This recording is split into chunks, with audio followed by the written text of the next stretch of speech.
যে উম্মে সালামা রাদিয়াল্লাহু তাআলা আনহা বলতেছেন, আল্লাহ রাসূল সাল্লাল্লাহু আলাইহি ওয়াসাল্লাম যখন সকাল করতেন তখন বলতেন, আল্লাহুম্মা, হে আল্লাহ, ইন্নী আসআলুকা, যে আমি আপনার কাছে চাইতেছি, ইলমান নাফিআ, উপকারী জ্ঞান। উপকারী জ্ঞান মানে আমি জ্ঞান অর্জন করলাম, এই জ্ঞান দ্বারা যেন আমি নিজে উপকৃত হইতে পারি এবং আমার সমাজ যেন উপকৃত হইতে পারে। আমি দ্বীনি জ্ঞান অর্জন করলাম, আমি নিজে এটা দ্বারা উপকৃত হইতে পারলাম না, আমি জাহান্নামে যেতে হবে। আমি দ্বীনি জ্ঞান অর্জন করলাম, কিন্তু আমার এই দ্বীনি জ্ঞান দ্বারা আমার পরিবার কোনো উপকৃত হইতে পারে নাই, আমার সমাজে কোনো উপকার হইতে পারে নাই। এটা হচ্ছে আপনার উপকৃত জ্ঞান না, বরং এটা আপনার জন্য মুসিবত ডেকে আনবে। এজন্য আল্লাহ রাসূল সবসময় এই দোয়া করতেন, আল্লাহুম্মা ইন্নী আসআলুকা ইলমান নাফিআ, হে আল্লাহ, আপনি আমাকে উপকারী জ্ঞান দান করেন। এজন্য অসংখ্য আলেম জাহান্নামে যাবে, অসংখ্য আলেম, কেননা তারা উপকারী জ্ঞান পায় নাই। আল্লাহ রাসূল সাল্লাল্লাহু আলাইহি ওয়াসাল্লাম বলেন, মান তাআল্লামা ইলমান মিম্মা ইউবতাগা বিহি ওয়াজহুল্লাহ লা ইয়াতাআল্লামুহু ইল্লা লিয়ুসিবা বিহি আরাদাম মিনাদ দুনিয়া লাম ইয়াজিদ আরাফাল জান্নাহ, যেই দ্বীনি জ্ঞান একমাত্র আল্লাহ সন্তুষ্টির জন্য অর্জন করা হয়, কিন্তু ব্যক্তি দ্বীনি জ্ঞান অর্জন করছে দুনিয়া লাভের জন্য, চাকরির জন্য, মানুষটাকে ভালো আলেম বলবে, মানুষের বাহবা পাওয়ার জন্য, যদি তার উদ্দেশ্য এইরকম থাকে, আল্লাহ রাসূল সাল্লাল্লাহু আলাইহি ওয়াসাল্লাম বলতেছেন, সে জান্নাতের ঘ্রাণও পাবে না। জান্নাতে তো যাওয়া দূরের কথা, জান্নাতের ঘ্রাণও সে পাবে না।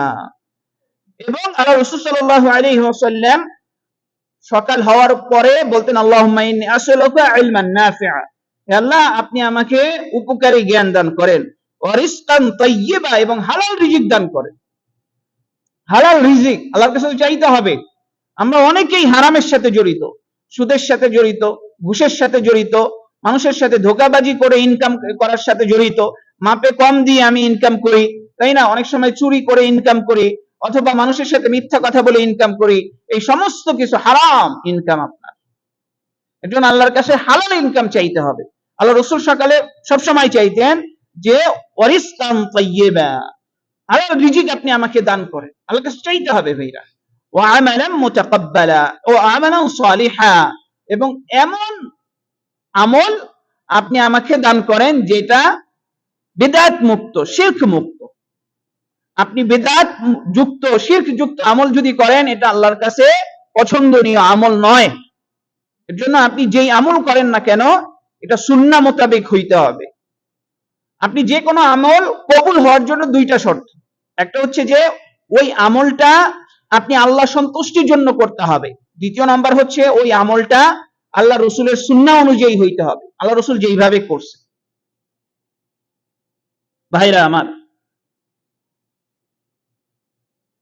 আল্লাহ রাসূল সাল্লাল্লাহু আলাইহি ওয়াসাল্লাম মুআয রাদিয়াল্লাহু তাআলা আনহুকে বলতেছেন, ইয়া মুআয, হে মুআয, ওয়াল্লাহি ইন্নী লা উহিব্বুকা, নিশ্চয় আমি তোমাকে ভালোবাসি।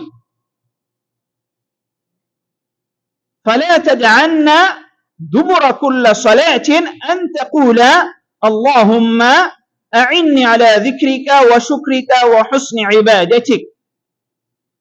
আল্লাহ রাসূল সাল্লাল্লাহু আলাইহি ওয়াসাল্লাম মুআয রাদিয়াল্লাহু তাআলা আনহুকে বলতেছেন, হে মুআয, ওয়াল্লাহি, আল্লাহর কসম, আমি তোমাকে ভালোবাসি। অতএব আমি যখন তোমাকে ভালোবাসি, তুমি প্রত্যেক ফরজ নামাজের পরে এই কথা বলা ছাড়া ফরজ নামাজের পরে উঠবে না। ফরজ নামাজ শেষ করছো, এই কথা বলবাই। কি কথা?